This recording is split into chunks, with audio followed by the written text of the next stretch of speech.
speech entitled Friday's Child, please welcome Tom Elliott. Thank you, Mr. Toastmaster. Ladies and gentlemen, I was born on a Friday. Specifically, Friday the 13th. According to superstition, this means I am loving and giving and also the Antichrist. Can you put your hands up if you're superstitious?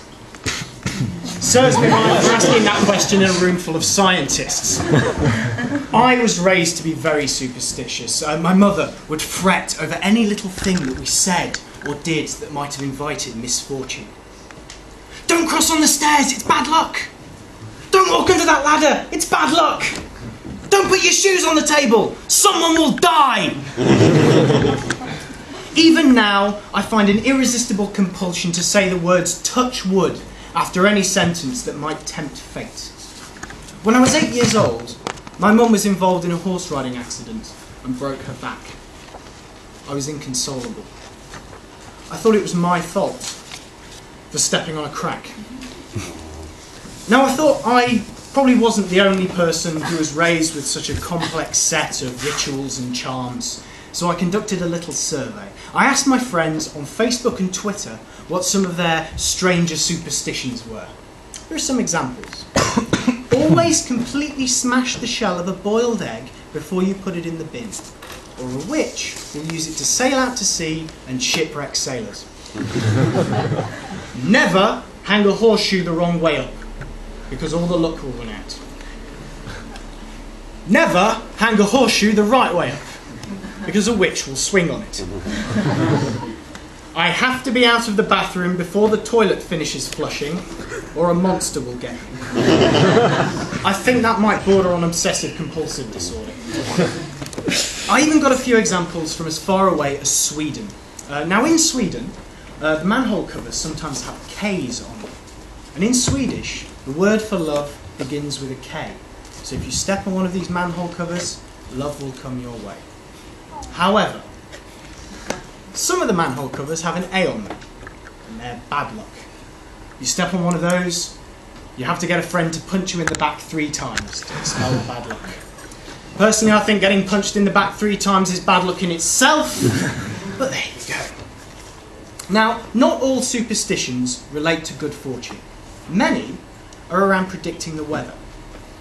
In America, February the 2nd is Groundhog Day, a festival based on the belief that a rodent of the squirrel family can predict the weather.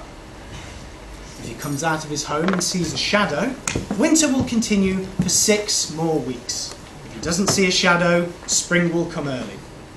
Animal lovers in the room will be delighted to know that no one has ever attempted blinding the groundhog to force an early spring. However, groundhog organisers claim a 75 to 90% success rating, whereas the Canadian Encyclopedia cites a study that found that these predictions were 33 to 37% accurate. You average that out, it's about 50-50. You might as well toss a coin. In Britain, we have a similar weather-related superstition. St. Swithin's Day, if it doth rain, full 40 days it will remain. St. Swithin's Day, if it be fair, for 40 days will rain no more. A simple and succinct rule, even though it doesn't rhyme. Unless you have a Scottish accent. But where do these superstitions come from? Many people can't even figure this out. There are so many superstitions that we just don't know where they originated.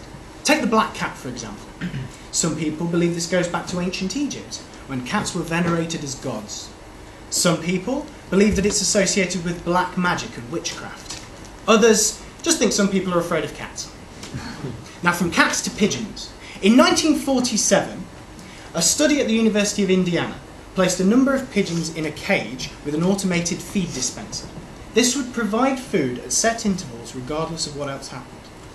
After a while, the pigeons started carrying out these strange ritualistic movements, seemingly in order to influence the feed. They had developed their own superstition. And it doesn't matter what you believe. Last year, there was a study in psychological science where they took a group of students and gave them a golf-related task. Half of the students were provided with a ball that they were told was lucky. The other half were not told about this. The students with the lucky ball consistently outperformed the rest. And what does this tell us? It doesn't matter what you believe. If you think you're lucky, you will be lucky, whether through fate, subconsciously or consciously. So how can we turn this to our advantage? I say, we ignore bad luck. Just focus on the good. Don't worry about that crack you stepped on or the mirror you broke in 2005. If you don't believe in them, they can't hurt you.